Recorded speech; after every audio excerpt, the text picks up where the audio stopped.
37. You just said Vertin's number is 0. Do you know what it means? Very clearly.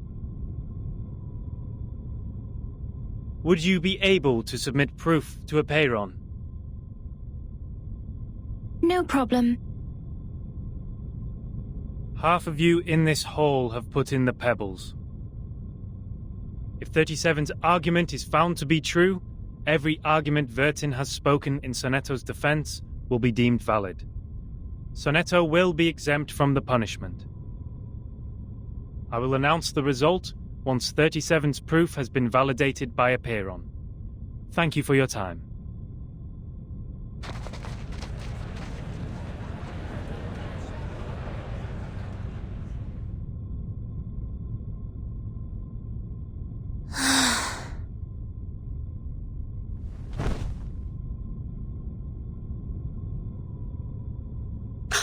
Sonetto! Timekeeper, I'm so sorry. I tried my best, but still I couldn't understand the debate. I failed again.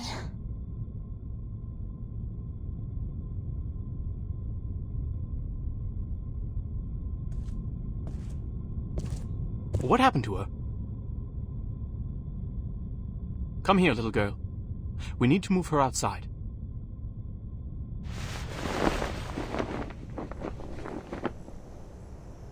Lie her down on the ground and wipe her palm and feet with dew and peppermint oil.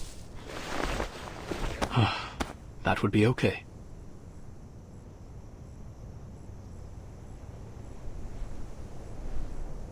Thank you.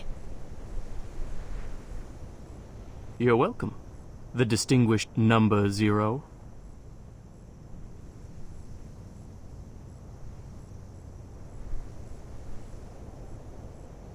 I'm kidding. I'm 210. Well, instead of the number, I prefer people call me the rhetorician. I've heard your preachment. Pretty demagogic. That's how logic works. With logic, I can prove that you'd cease to exist in the next moment, or that there are no other people in this world except me. Achilles can never outrun a tortoise, and a flying arrow is forever motionless. This debate is nothing but meaningless wordplay. That pacifist let you off this time. 6. A perfect number indeed. For he knows the benefit of reconciliation. Who wants to have blood on their hands and be devoured by the cycle of hatred? Yet it's a torture for any intelligent mind to hear such an immature debate. Can you feel the suffering of our leader now? I'm sorry.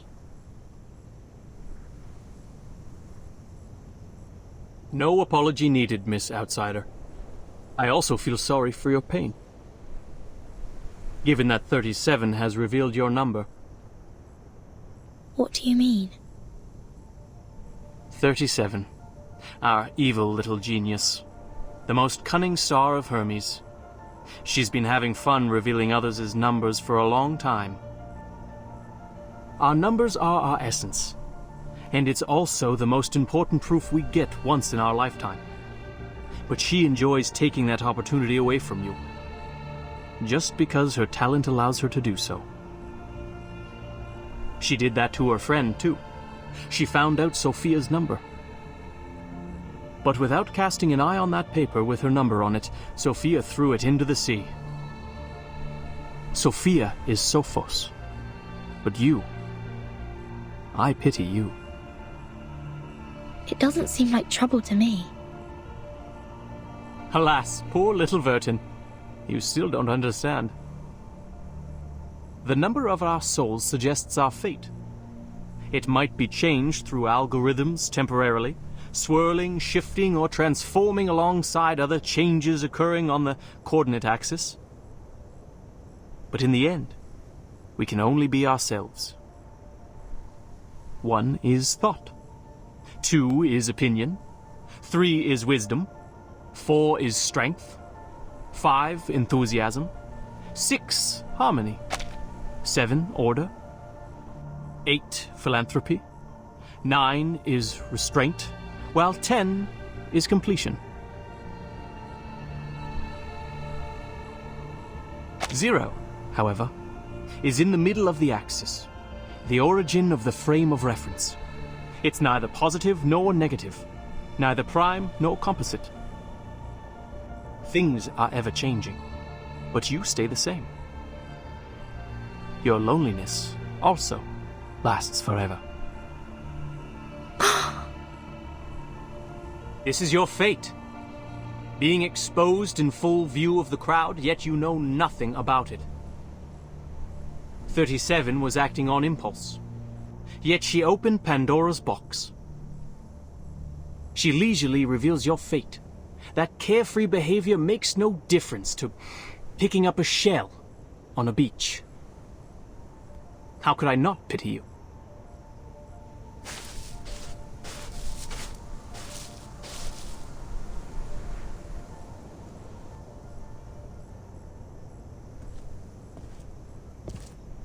Miss Vertin.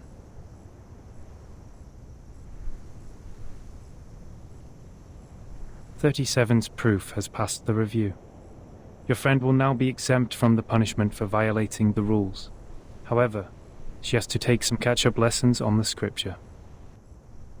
Please, meet me at the hall tomorrow at noon. I would have words with you."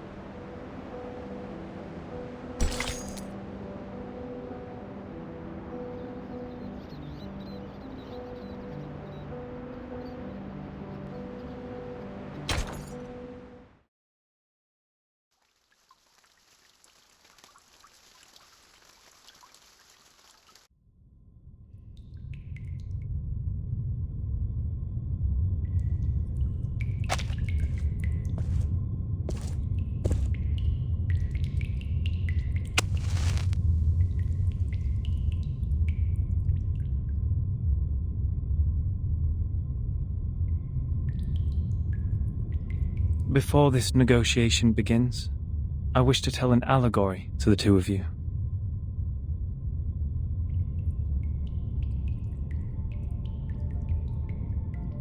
A group of people were imprisoned in a cave. Behind them, there was a fire. Before them was a tall, solid wall. Their legs and necks were chained and fixed, so they were constrained to look nowhere but to gaze at the wall in front of them. When they dropped their eyes, they saw their own body. When they looked up, the flickering light of the fire fell over them, and they only saw the shadows of what was passing behind them.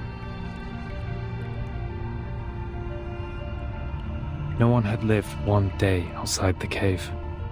The shadows cast on the wall all there was to be perceived as reality. They had no knowledge of the real world.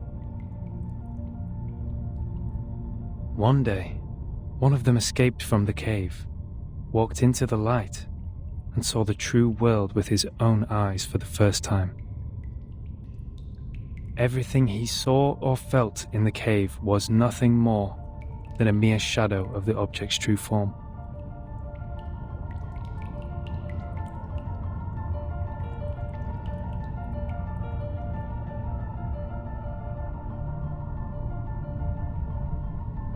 Our world is a poor one, Miss Vertin.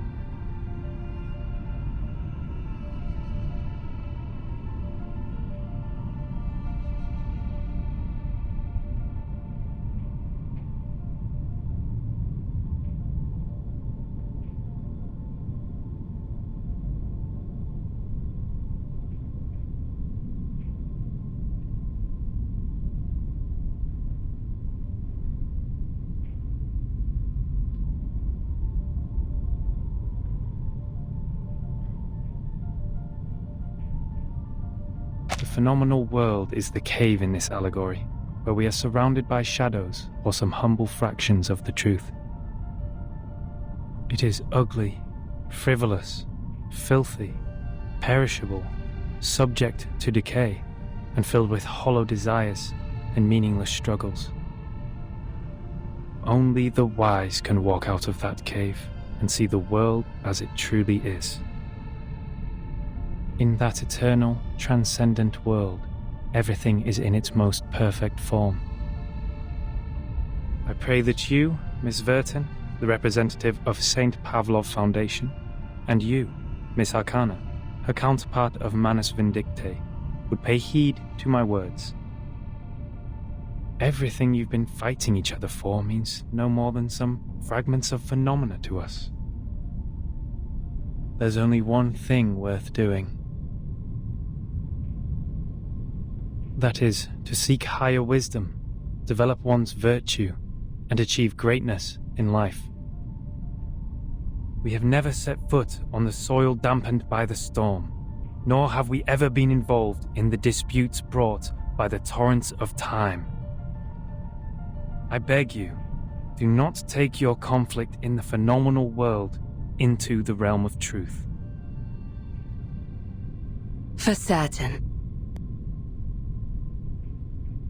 It was never my intention to sully the sanctuary of truth. Then, to prevent a situation like this from happening again, I would like to ask you two to carve your names on these 2 stone bangles and drip a drop of your blood on each of them. Once the bracelet is put on, no one will be able to remove it. From now on, as long as you're on this island, none of your people will draw blood from one another. Or the bangle shall draw all the blood from you. The peace agreement is so decided.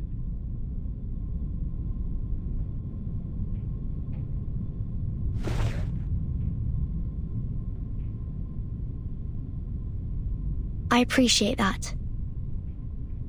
I'll sign it.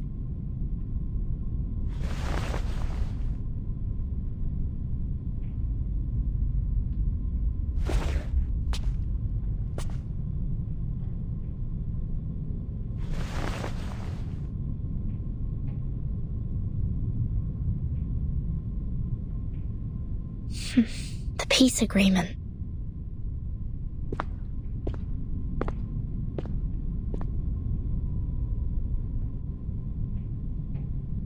Lady Vertin, we meet again. I wish the best to thy friend. She's doing well, thanks to you. You're most welcome. Thou shalt quench, for times hath changed. I would not wish to shed even a drop of Arcanist's blood in vain. But Schneider should be the victim of a merciless bullet?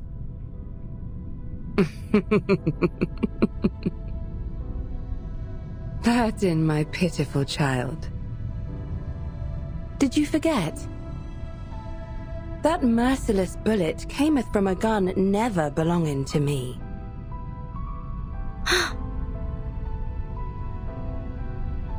What's Manus Vindictae's purpose to be here? Hearken the archaic wisdom. Just as thou doest.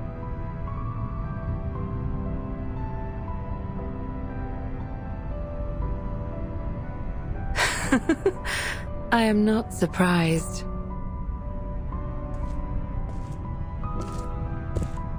I adore thy visage, Lady Vertin, emotionless in the storm.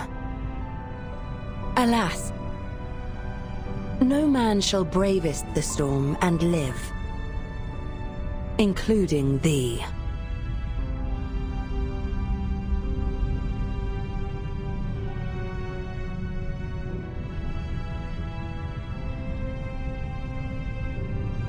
A wooden box in the Elitiaus base has my name on it.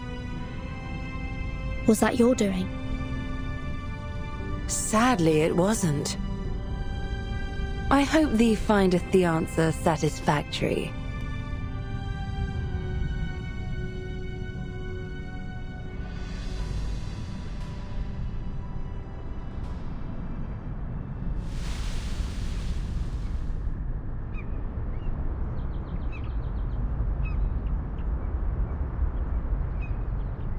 It's burning.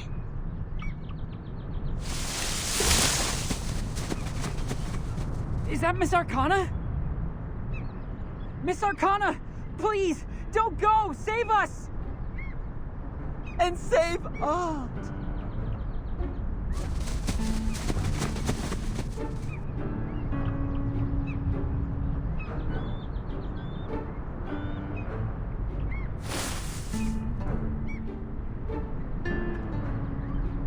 No! Come back! Come back! You ignorant foreigners! I just started introducing vectors and matrices, and that's the most interesting part! Ah, Vertin! Great! You always show up at the right time and right place! Stop the masked people! Whatever it takes!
Silence.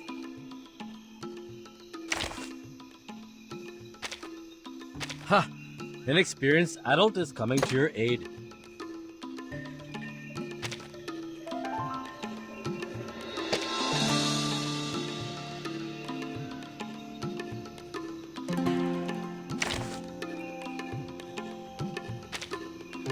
A forest party!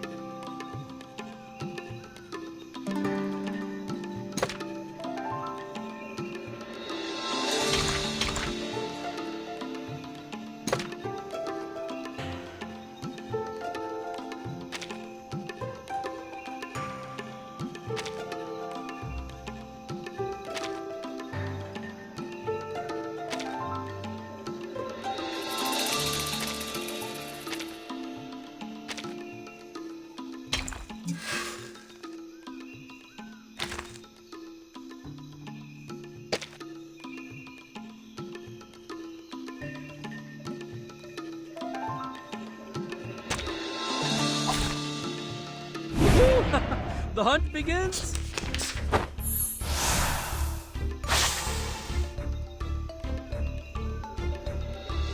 Brave decision.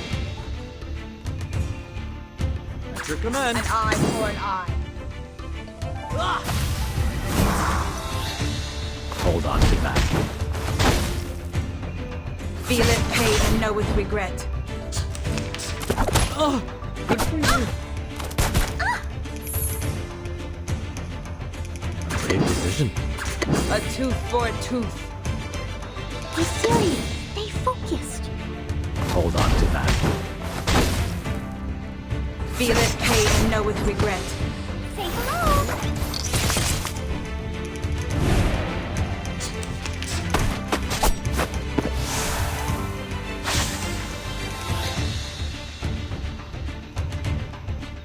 Watch your legs.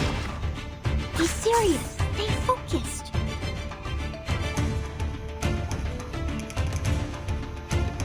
At your command. Stop lightning. Say hello. Aha! Move!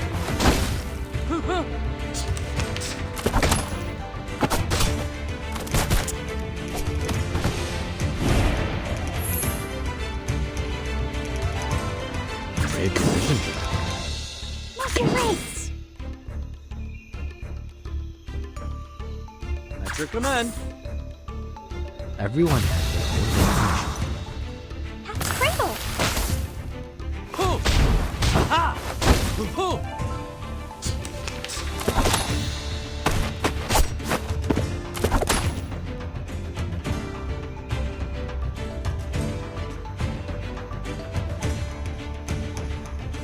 All right, deep breath in. Just like in the train.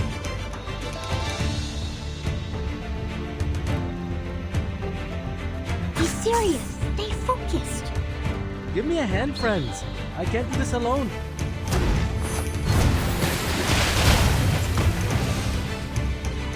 Oh, don't worry. I have prepared it all. I have prepared it all.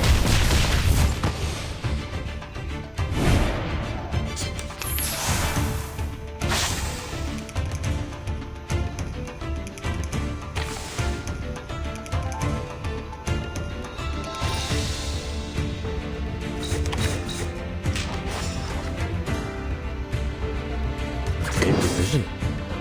What's your race? Atop the scale of justice. Everyone has their own definition. That's Cradle. Noble or lowly, sin shall be punished.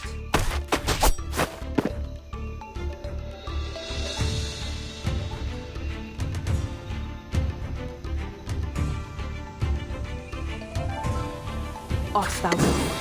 All right, deep Be breath in. serious. Stay focused. Thou shalt make an atonement for thy sins in full. 梗係我捉你，唔係你捉我啊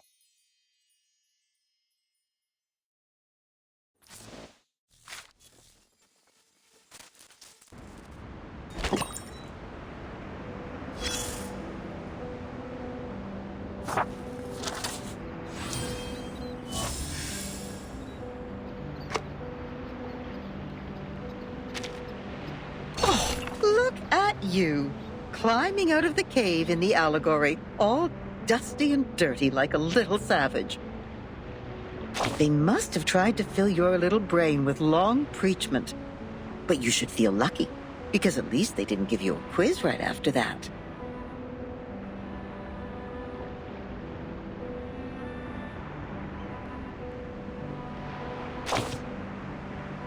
Oh, how modest you are. Looks like you didn't spend all your student days catching tree frogs.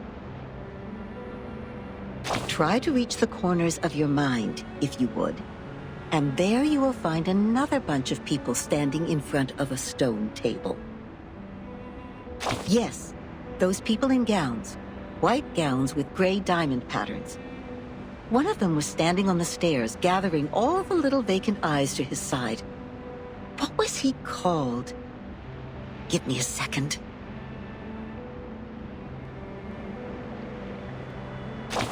Teacher, instructor, tutor, the educator. Just titles like that. No names at all. No one gets to write down their names on that banner, after all. But they have nothing to complain about. You know what they say? What is reasonable is real. That which is real is reasonable.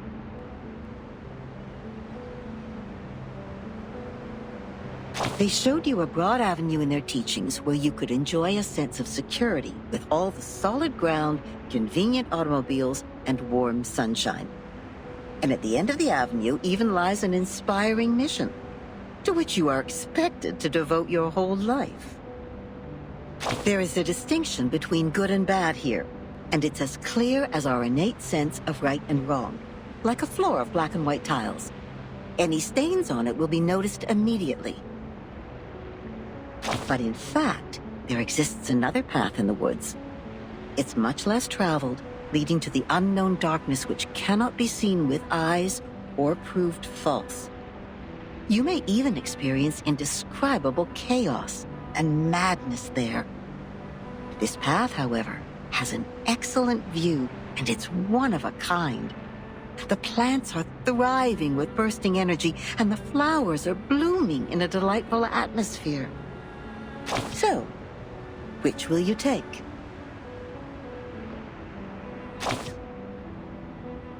Oh, that's not an easy choice to make. This grammar must give you a round of applause.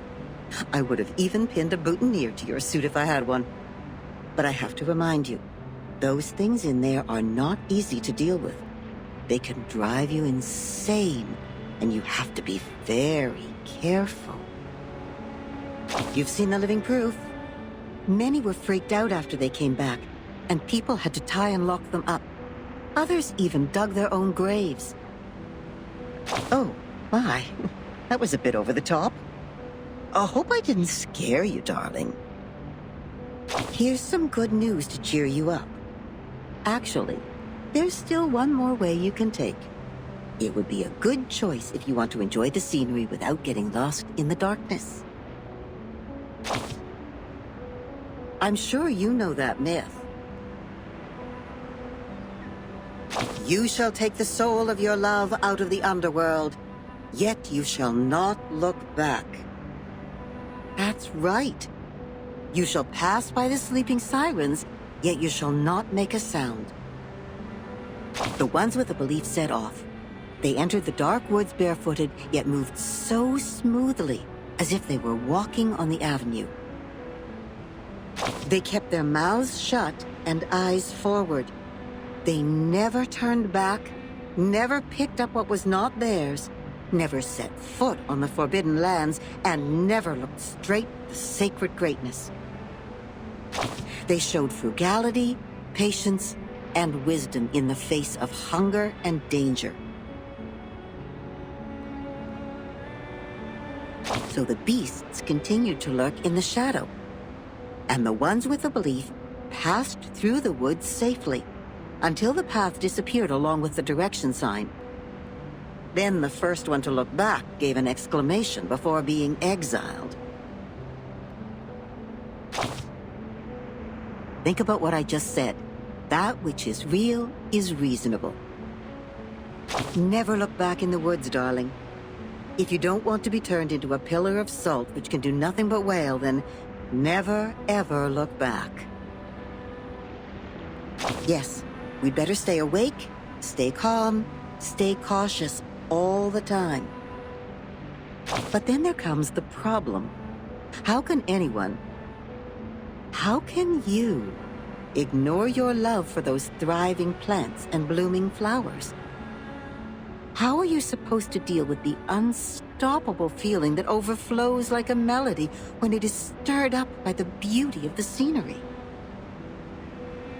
Of course, you will cry the loudest cry, dance the wildest dance, drink the strongest drink, and vomit all the filth inside you. After all, there is no need to enter the woods if the soul-stirring scenery is not what you are after, right? No, so you better let it slip your mind, darling. Just let it go and hurry forward. Remember to keep your eyes shut and hold your breath. When you do so, the scenery will no longer mean anything to you, nor will the fragrance of the flowers. You will get out of the woods and reach where the truth lies. Is that what you want? Don't worry. We have plenty of time. You may come back at any time and pick another way.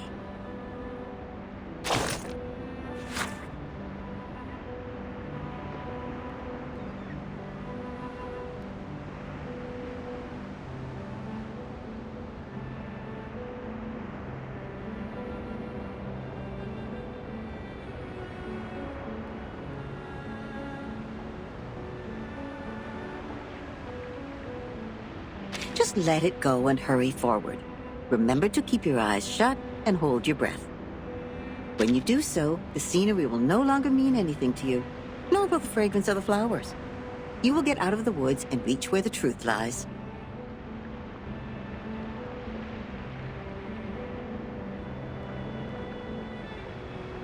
Never look back in the woods, darling. If you don't want to be turned into a pillar of salt which can do nothing but wail, then never, ever look back.